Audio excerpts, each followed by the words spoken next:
آقا محمد امروزم 8/1/1403 برداشت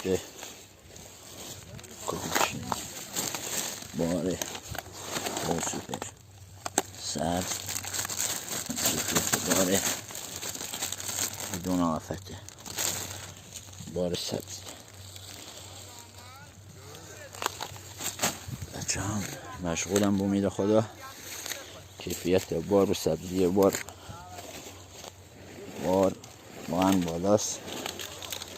دوستانی که درخواست دارن هم روزانه آماده بارگیری و ارسال کیفیت بار. آقا محمد عزیز این کیفیت بار.